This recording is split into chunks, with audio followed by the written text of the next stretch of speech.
Hey guys, this is a long-awaited deck review. I know some of you were interested in me doing these about a year ago. So here is my first one. I am just on here apologizing real quick for the captions. The editing software was corrupting everything whenever I tried to make corrections to things like names or adding in punctuations.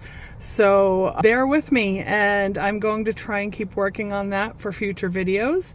But anyway, without further ado, here is my first deck review. Enjoy, folks. Hello, my friends. This is Megan with Meeg's Readings, and I want to do a deck review.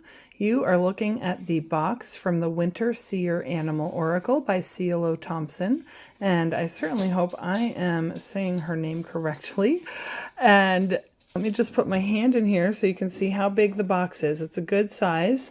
It is, first of all, let's talk about this box and the packaging. It's a nice, thick, cardboard, sturdy box. I love a good box. My cards travel with me, and if it's not in a sturdy box, it gets very annoying very quickly. And you can see some of the beautiful artwork, and the sides are really great too. And we've got this side, and to the back, you can see some examples of it.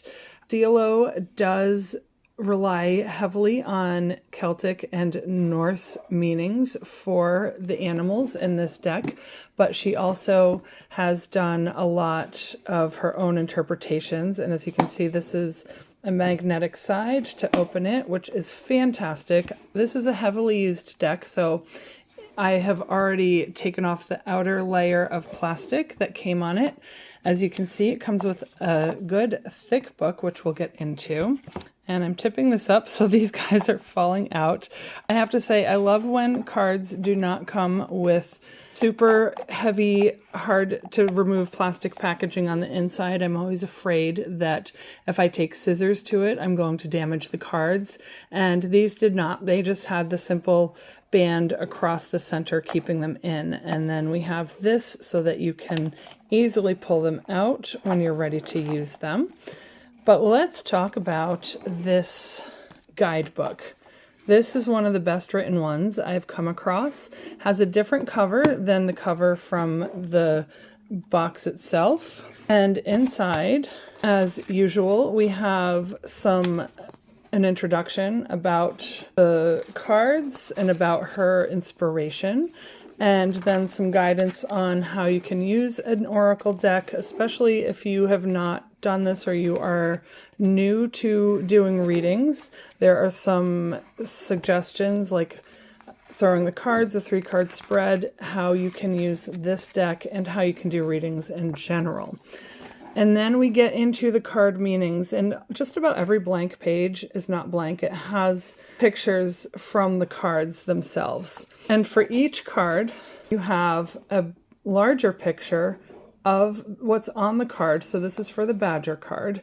And as you can see, it's just these beautiful, beautiful artwork. That's what always draws me to cards in the first place, is the artwork. And then I often find out I actually do enjoy using them. So then it's alphabetical. So if your card comes up that you have the Badger, on the card itself, this is the bull, but you'll see you have one keyword, but in the guidebook, you have more keywords. And then she starts with an explanation of the lore. So this explanation of the lore and how the animal is what she starts out with. Some are longer than others. And then you get to a part where what this means in the particular reading that you are doing, whether for yourself or somebody else. One of the ways that I love to use this deck is in conjunction with a more traditional tarot reading. And I will use this to either sum up the reading or to ask Spirit what kind of attitude either I or my querent should be embodying. Because if you are facing something that is kind of a big deal in your life that you are moving through, then sometimes you just need to know, what attitude should I take towards this? And in a lot of ways, this deck is great for that. So let's take a look at a couple of the cards, and then I will show you all of the cards. These are in no particular order because they've been shuffled and shuffled, and they do shuffle great, but we can look at a couple. So as you can see, we've got the name of the card and the animal on it and the main keyword for it. And let me show you how well these shuffle. When I first took them out of the box and started shuffling them, I wasn't so sure because they don't feel super high quality, right? But they have lasted through a lot of shuffles. I have one card now that's a little bit damaged, but as you can see, they're not warped. And this is how I shuffle. You can see my cardboard background in there when I shuffle. Let's move this a little bit. Okay, so, but as you can see, I do this style, and my cards almost always end up bent and warped and just crazy, but these have held up. Like I said, this is a heavily used deck. I use it several times a week, and I bought these almost a year ago. It was close to Christmas time when I bought this deck. So they've held up really well. They shuffle beautifully. They're not too slippery, so I don't have a lot of things flying out everywhere. I know some readers like to choose the cards based on what flies out, but you don't want them flying across the room. You don't want the whole deck dumping onto your lap. Even the back of the cards is great. The front of the cards, I love the artwork on these guys. She did such a great job. As you can see, even inside the box, we have another picture of the artwork. And let me show you the side. When I bought these, they were $27.99. They are a Llewellyn product. So if you don't have a local store near you, which is who I always suggest you buy from, love buying from local businesses, but sometimes it's just not an option, you can get them from Llewellyn. And last year they were $27.99. I don't know if that is still the price because, as we know, things tend to go up. But overall, I highly recommend this deck. It is, for me, I don't tend to gravitate towards super gentle decks. I want the decks to tell me how it is and what to do, and they're easy to put away. Love a good box. I want the decks to just tell me how life is and what I should do and how I should be and what it is I'm dealing with. So this one is not going to sugarcoat anything. And it will tell you how things are. It gives you both the positive and the negative aspects of the animals and their meanings.